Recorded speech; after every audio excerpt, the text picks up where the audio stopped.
Canva has introduced several features aimed at enhancing project accessibility and compliance.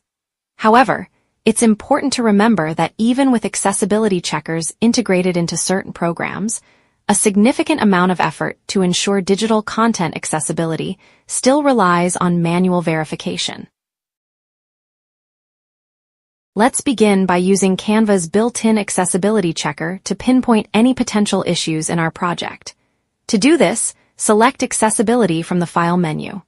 The first option, Check Design, will detect and notify you of any problems within your Canva project, such as font issues, color contrast, and missing alt text. First on the agenda is typography. This will help identify font-related issues, including size. While developing your project, you've likely been considering the design features we've discussed, particularly the importance of using sans serif fonts that are recommended for individuals with low vision and cognitive disabilities. Some common ones include Verdana, Open Sans, Arial, Roboto, and Calibri. Always ensure that the font size is no smaller than 12 pt. Remember that while using bold, italics, and underlining can serve as effective visual cues, they will not be recognized by screen readers. Therefore, avoid relying solely on color or bold text to convey importance. Additionally, always utilize bullet points or numbering tools to enhance screen navigation. With the Accessibility Checker, you can review your project to identify, select, and correct any font issues you might have overlooked. Next in ensuring design accessibility is the consideration of color contrast. Canva will detect low contrast text and recommend a color that offers greater contrast. Finally, in the Accessibility Design check, you'll discover the missing alternative text checker. When you choose the alternate text option, you'll have the ability to designate multiple images as decorative simultaneously. Select the images that are purely decorative and do not provide any meaningful information. Then, mark them as decorative. This ensures that screen readers do not announce irrelevant information, such as graphic14.png, allowing users to concentrate on the important content. For those conveying information, you have the option to include alternative text. In this window, you have the option to either enter your own descriptive text or take advantage of the Suggest for Me feature, which will create a description for you using AI. If you choose to use the AI-generated description, be sure to review and edit it for accuracy. After reviewing, remember to save your work. For intricate images such as graphs, charts, and maps, you have a couple of options. Provide a brief summary in the alt text. For example, bar chart depicting a 20% increase in revenue for 2025, along with a comprehensive text description or data table directly beneath the image. If the explanation is lengthy, consider linking to a separate page that contains the detailed description. Ultimately, the goal is to ensure that everyone engaging with your document receives the same information. For decorative images that do not convey any relevant information, please ensure they are marked as decorative if this has not already been done. Next in the Accessibility menu is Edit Text Semantics.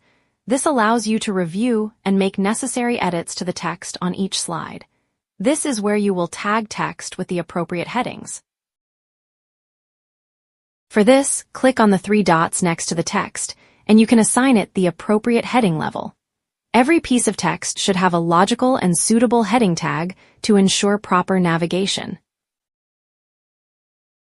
Next in the Accessibility menu is Reduce Motion.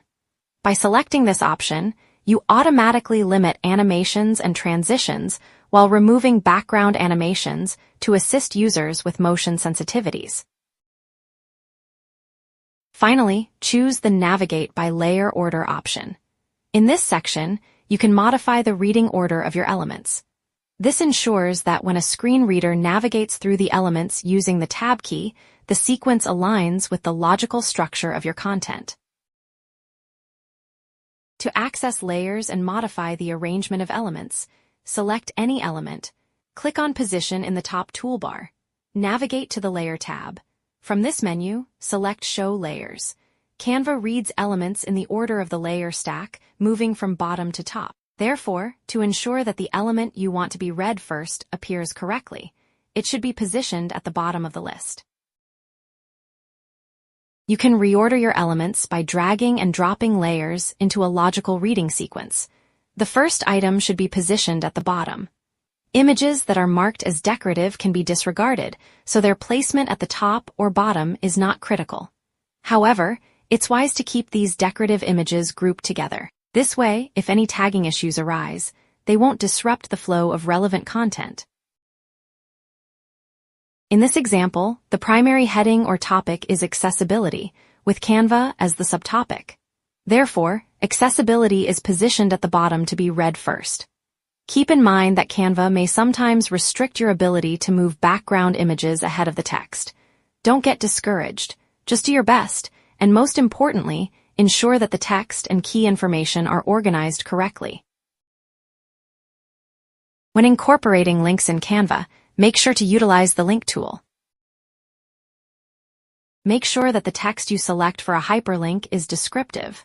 For instance, in this example, the second link, NPS transportation page, represents the appropriate way to include the link. It clearly lets users know where the link is going. In contrast, the first and third examples utilize vague phrases like "click here," or simply provide the full URL, which will be read character by a screen reader. You are done when you see all the green check marks in Design Accessibility, as well as the check marks next to the other sections in the Accessibility menu. When exporting your project, there are a few crucial settings to keep in mind. Be sure to select PDF Standard instead of PDF Print. The PDF Print option will not preserve the accessible formatting you have diligently crafted. Always choose Match Reading Order to Layers to ensure that a screen reader can effectively access your content. Never select the option to flatten the PDF. This will create a PDF that is not accessible.